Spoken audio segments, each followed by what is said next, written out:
So welcome guys sa ating live market update. So in ay August 17. So tingnan natin market sa gold, Bitcoin, USD and Nasdaq. So sa 4 time frame makita natin dito sa gold. So previous month or week so nagkaroon ng bullish move dito. Right now is nag-pull back lower na siya. Then tingnan natin sa weekly. So last week nagkaroon ng malakas na bearish momentum, no, makita natin sa weekly candle, no. So for this coming week, expecting natin na possible mag-pull back siya or mag-hold dito sa key level, no. Siguro mag-pull back lower muna siya dito. Then doon mag-create ng lower wick, no. Then continue bullish bias, no. Possible mag-pull back higher gold for bukas, no. Punta tayo sa lower time frame. So makita natin dito. So itong key level na titingnan natin na possible i-pull back ng sa 3331, no. Sa key level na to.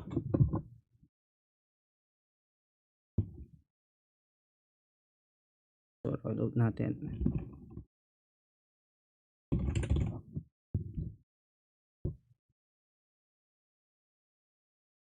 Na mag-hold yan, no. Possible i-retest yan. Then mag-hold yung bullish momentum, i-retest yung key level sa 3345, no. So itong key level titingnan natin na possible i-retest. So based sa trading system ay yung key level nung Friday, no. So makita natin nangyari sa Friday, nag-hold yung key level dito, no. So makita natin nagkaroon ng multiple rejection sa taas. Then wala masyadong bullish momentum or break above key level, kaya nakita natin nagkaroon ng rejection and continue yung bearish move, no. So if i-trade natin to, dapat mag-trade tayo malapit sa key level, no, kung saan yung best entry ng sell setup sa taas or rejection sa key level, no.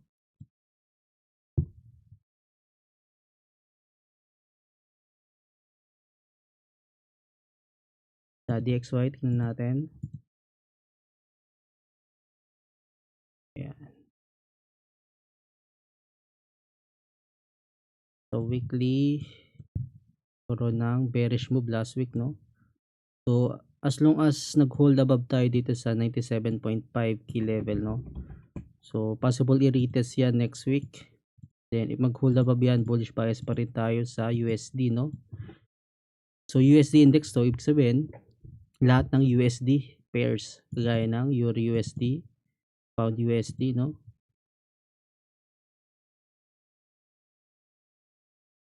So makita natin dito sa USD last week nagkaroon ng sa Euro USD nagkaroon ng bullish move, no. Nagkaroon ng USD weakness.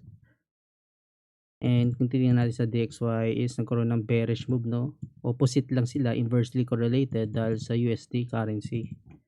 Sa Bitcoin naman nakita natin nagkaroon ng nag-create ng new all-time high last week, no. Nakita natin dito nagkaroon ng bullish move, no. Then after mag-form ng all-time high dito sa sa taas na to. So mostly nangyayari after mag-form ng all-time high, nagkakaroon ng profit taking, no. Ang dami nag-exit ng position dito, tinatawag natin na profit taking, kaya nagko-cause ng opposite move na nagkaroon ng bullish move, then after ng bullish move is nagkaroon agad ng bearish move, no. And tinatawag natin yun na profit taking or madami nag-exit ng buy position.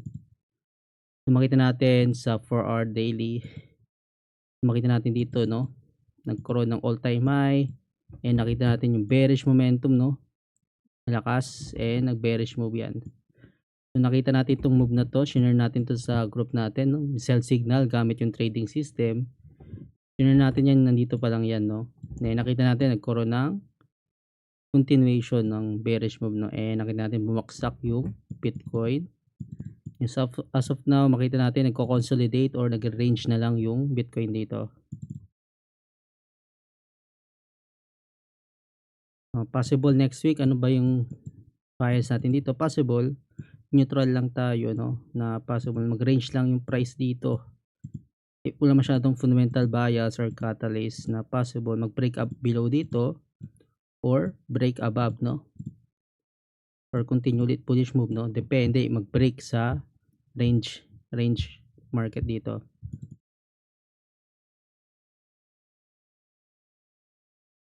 So, kanina, no, nung kahapon, so, nagkaroon ng, gamit yung trading system natin, may buy signal dyan, no? So, share ko to sa group natin, tong buy signal, nung 11 AM to kaninang umaga. Nakita natin, nag-bullish move to. Then, nakita natin, tumaas na siya. So, pwede nyo gamitin yung mga buy and sell signal gamit yung trading system natin for entry, no? And exit ng mga trades. Example dito, if nakapag-buy position ka, pwede mong gamitin yung sell signal as exit position, no? May sell signal dito, nakapag-buy ka, pwede ka mag-exit ng trade dahil yung sell signal, possible mag-reverse or pull back lower ang Bitcoin, no? So, nakita natin nag-pull back lower na siya. So, pwede nyo gamitin na yung mga signal sa trading system na hindi lang siya pang entry, no? Pwede rin siya gamitin as exit strategy nyo ng position. So, yung mga signal natin dito is nire-record rin natin yan sa Discord natin. So, pinapakita ko yung statistic kung ilan yung win rate. So, lalo na sa higher time frame like 30 minutes, 50 minutes, 1 hour, 4 hour time frame. Ni-record ko yan kung panalo ba yung mga signals, alert. And titingnan natin yung statistic, no? So, ito yan. So, sa Discord lang yan makikita may access sa trading system natin, makita natin. Yung signal, makita nyo dyan kung anong market, no? Katulad nito sa gold, kung anong price, 3343. Then may oras rin yan kung kailan yung alert, no? So, lahat yan naka-record, no? So, tingnan nyo lang dito sa signal result ng signals natin. Sa Nasdaq naman, nangyari. So, yung Nasdaq at yung US stock market. Yung mga index, no? So, makita natin, may kadalasan natin trade to minsan dahil yung mga key levels dito is palaging binabalikan ng market. Makita nyo dito, no? May buy signal, nagkaroon ng bearish move, and binilikan yung key level dito.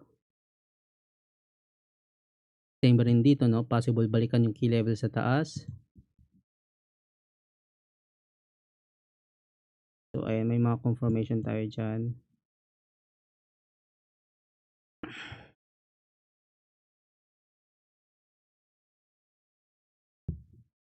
So, tingnan natin yung economic calendar for next week, no?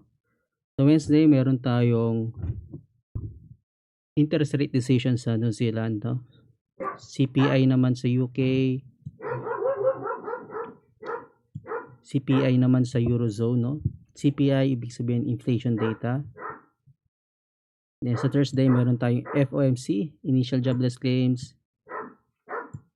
Then, PMI data naman sa US, no? So, wait lang.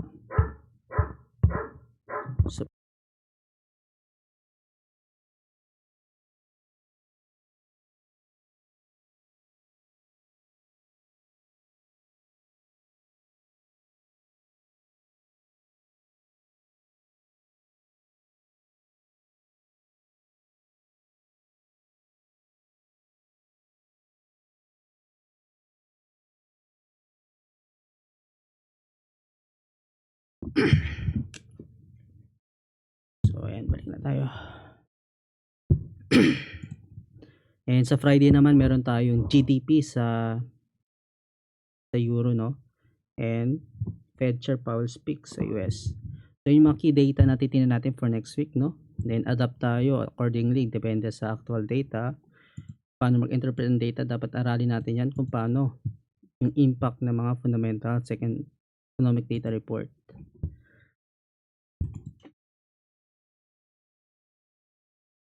Tingnan natin ulit. So, tingnan natin, punta tayo sa 4 time frame.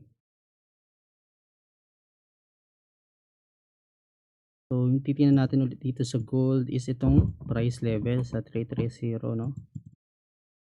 So, i-mark lang natin to na if mag-hold above yan, no? Possible i-retest yung key level dito. So, ayun yung first bias natin, no? Para bukas sa gold market, no? So, if hindi mag-hold yan, no? Possible continue yung bearish move, no? So, depende yan sa fundamentals and market sentiment for coming weeks, no? So, pero overall, bullish bias pa rin naman tayo sa gold. Kasi titingnan natin sa our time frame is lakas pa rin yung bullish move, nagre-range lang siya dito. As long as mag-hold above yan, possible mag-range yan.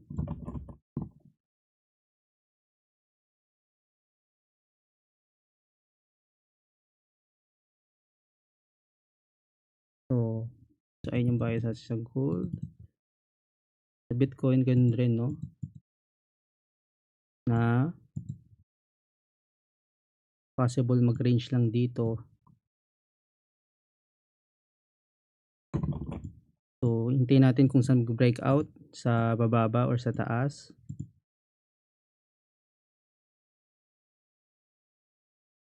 Then dun tayo mag-trade, no? So pwede mo naman i-trade yung range ng market, no? Depende. Pwede nyo i-scalp or day trade yung mga move ng market. So ayun lang sa market update natin.